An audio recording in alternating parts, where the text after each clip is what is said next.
Shalom Bapak Ibu yang dikasihi Tuhan. Di zaman ini, di waktu-waktu ini kita harus mengerti apa rencana Tuhan bagi gerejanya. Dia mau gereja yang siap bertemu dengan Tuhan adalah seperti mempelai yang tidak bercacat dan tidak bercelah. Nah, di dalam Efesus 4 ayat 11 dan 12 dikatakan, dan ialah Tuhan yang memberikan baik rasul-rasul maupun nabi-nabi, baik pemberita-pemberita Injil maupun gembala-gembala dan pengajar-pengajar untuk memperlengkapi orang-orang kudus bagi pekerjaan pelayanan, bagi pembangunan tubuh Kristus. Tujuannya adalah tubuh Kristus itu dibangun dan dikatakan untuk memperlengkapi. Kata memperlengkapi lebih baik diterjemahkan untuk menyempurnakan.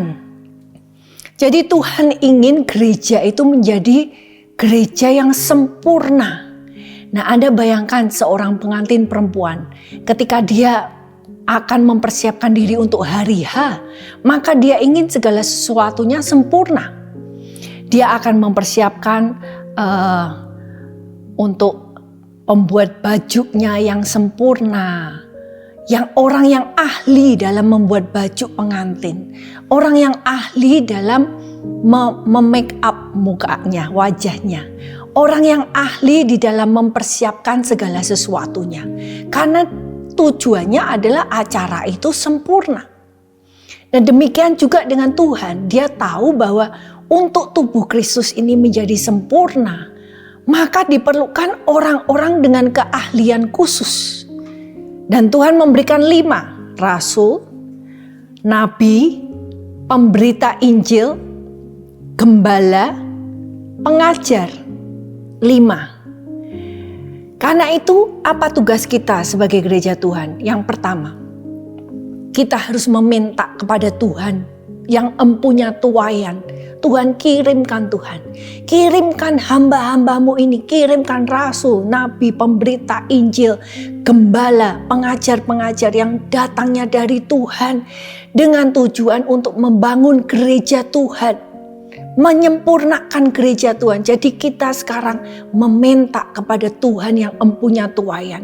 Nomor 2, setelah kita minta pada Tuhan, maka kita harus bekerja sama. Bekerja sama dalam arti kita harus menerima orang-orang yang memang dikirim Tuhan dengan jawatan-jawatan ini. Dikatakan ketika engkau memberikan dukungan, support kepada seorang nabi, maka engkau akan mendapat upah seorang nabi.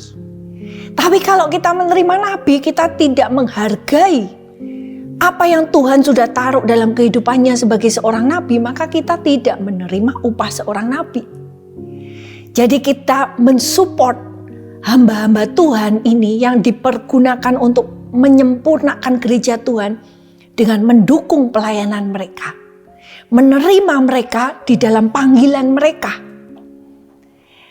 Dan saya percaya kalau mereka ini dari Tuhan, maka pasti berjalan di dalam roh kebenaran.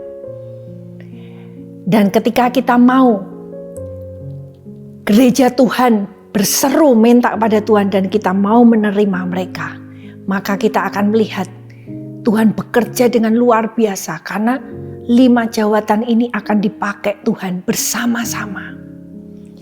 Bergerak dalam kesatuan, mempersiapkan gereja Tuhan. Karena gereja yang tidak bercacat dan tidak bercela itu berarti harus meninggalkan hal-hal apapun, sedikit apapun yang merupakan noda dalam hidup kita.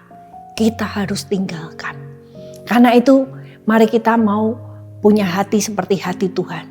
Kita mau berseru kepada Tuhan seperti apa yang Tuhan rencanakan.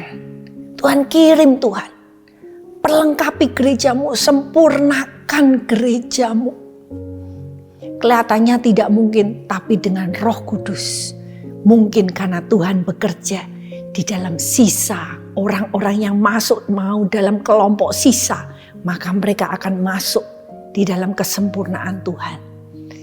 Biarlah engkau dikuatkan dengan ini dan mari bergerak bersama dengan rencana Tuhan di dalam gereja Tuhan. Tuhan memberkati.